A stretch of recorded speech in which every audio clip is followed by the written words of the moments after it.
There's no shortage of things going on. 216-578-1007, 800-348-1007. You can text me, 35192, AlanCoxShow.com, for everything else.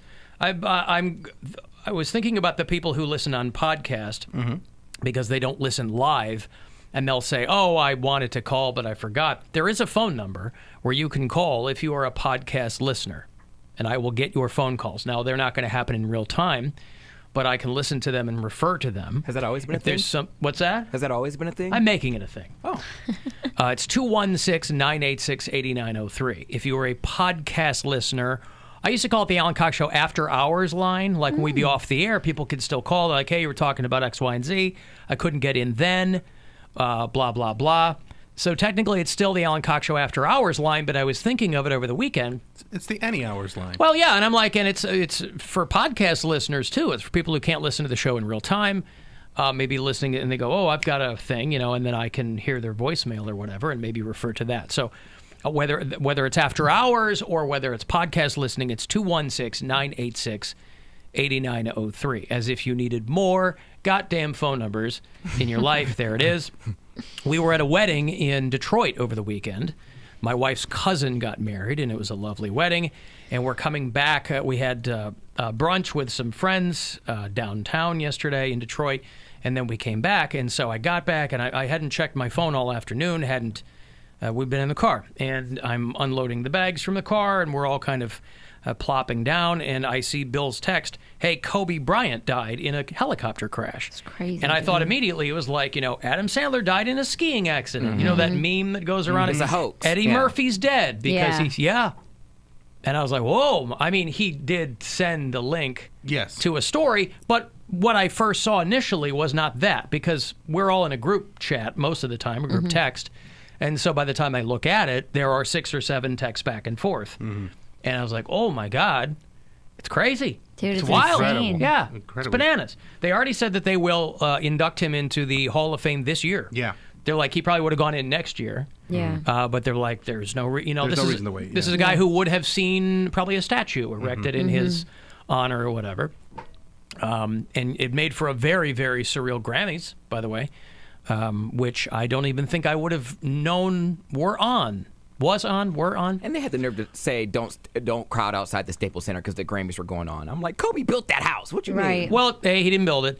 B, you know what I mean. I know, but they're like, look, we already got a thing going on here. But it was very strange to have all these people, a red carpet, which, whatever you think of award shows, it's supposed to be a celebratory experience. A lot of people patting themselves on the back, coupled with roadside Distraught, memorials and people crying, and I mean, just Lakers fans just bawling their eyes out. All kinds of if fans. anybody's built that place, it was Shaq's free throws.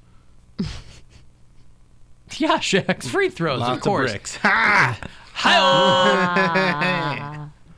So they got Jack Nicholson on the phone. Jack courtside at those Lakers games and a pal of Kobe Bryant. And I guess one of these L.A. Times guys who goes way back with Nicholson got him on the phone to talk to him about the whole thing. What will you remember the most about Kobe? Well, I remember him in totality. It's just how great a player he was. But, I teased him the first time we met. It was in the Garden in New York. And I offered him a basketball and asked him, did he want me to autograph it for him? He couldn't turn the TV down. He looked at me like I was crazy. I think we know why Jack Nicholson's not making a lot of public appearances. He's not seen very often. I don't know if he's even still seen courtside at Lakers games. Maybe he is. Is he gross? He is, yeah. Might be. Well, I mean, he's... sounds like a drunk. He sounds like maybe he's... I don't know. He's an Going old through some man. stuff. Yeah, he's not acting anymore. I don't think he's done anything for quite some time. I don't know if He's he's a drunkard? officially retired. Jack Nicholson He's is retired. He's allowed to be. I don't know if he's a drunkard, but he's a libertine of the highest order, right? Whatever this guy ever wanted to do, he did. So he might just be enjoying the later part of his life. But a lot of audio to come out of the Kobe Bryant stories. Some of the most unfortunate is the anchor over at MSNBC. Oh my goodness. Who, best as I can tell, was thinking Knicks and wanted to say Lakers. I'm really trying to give her the benefit of the doubt because I've seen this woman on a number of other things I've never gotten any whiff of Right, impropriety right. from this woman. She misspoke. Allison Morris over at MSNBC. And, breaking news, when these things happen, that's where the rubber meets the road for these 24-hour news channels. And so if you happen to be on the air when something like this happens, you're thinking off the cuff, especially if it's sports, because you don't want to get stuff wrong. You don't want to make people angry, whatever, right? And Allison Morris had an unfortunate slip of the tongue over on MSNBC. Yeah, it seems like he was just the kind of athlete, the kind of star that was perfectly cast on the Los Angeles Lakers. Wow. If I could ask you to Yeah. Listen, Nakers, I hope that's what she meant. She tweeted, of course, later on. I unfortunately stuttered on the air. I said, Nakers, please know that I had no intention of even coming close to a racial term. And for those of you who are fans of Pete Buttigieg, who was out there running for president, this man should be disqualified. He should leave the campaign immediately. Why is that? What'd he do? He was over there on Fox News. He's talking to Chris Wallace. In and of itself, nothing wrong. But again, breaking news.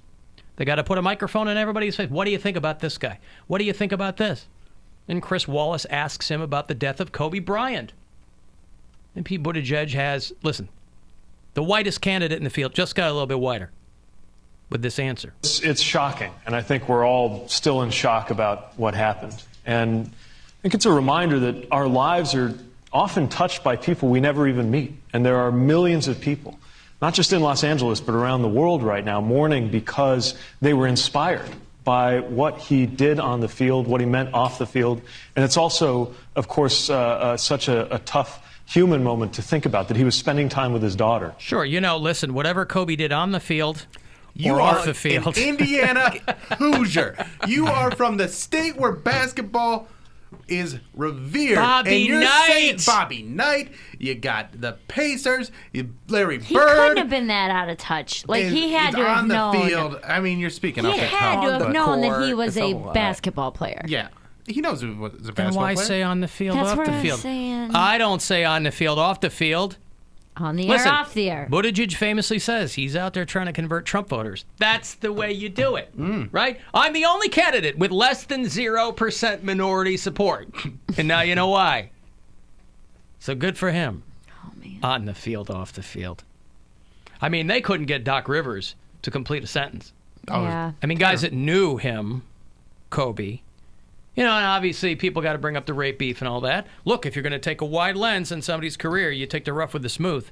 But I don't think his wife has popped up yet. No. I don't think she said. Would you? She Come just on. had You a saw- and her, child. and I her know. daughter? You just Yeah. lost your husband and your She's daughter? already dealing with I know. postpartum, and then now this. Is she? I mean, she literally just had a kid like 7 months ago. Yeah, but not everybody gets postpartum But depression. it was said that she already was. All right. Well, anyway, I'm sure he'll be in memoriam reel now. Oscars are a week from Sunday. Yeah. He won an Oscar for that documentary short or whatever, short film or Short whatever. film. Dear Basketball. Dear Basketball, yeah. So they'll have Kobe in the memoriam reel now. They also had to say that Rick Fox was not on that flight. There was a rumor going around that Rick Fox, who you might recall from the Lakers. There was a lot of shaky reporting going on yesterday. Yeah. And I was... It's actually really Trying to- shameful, actually. A lot of it was, yeah, because Yeah. they're just trying to be first, not right. That and that's sucks. really bad. Because they were saying, because at first it was They're like like, just all him, his kids died. all of his kids, and mind you, they're getting information before the spouse even gets it. Right. Oh, the county sheriff ripped on TMZ when he was doing the report, or when he was doing the press release for the We're thing. waiting the arrival of the coroner's office to assist in the recovery of the remains. As the chief indicated, there were no survivors. We have a manifest that indicates that there was 9 people on board the aircraft, the pilot plus 8 individuals. There is wide speculation as to who the identities are. However, it is entirely inappropriate right now to identify anyone by name until the coroner has made the identification through their very deliberative process, and they've made notifications to next of kin. And it'd be extremely disrespectful to understand that your loved one was perished and you learn about it from TMZ. That is just wholly inappropriate, so we're not going to be going there. Got to get the info. Well, that's what it is, man. That's. I couldn't imagine. Could you even imagine finding out that way? No. That if you're just sitting at home hanging out and this pops up on your trending news topics Yeah. and you're like, what are you, like, what? You know? You think it's fake, like you said. Well, Harvey Levin went on and said that he actually cleared it with the family first, or not the family, Kobe's camp first. And I don't know. I think he's just trying to cover his own ass. All right, listen, I got a break.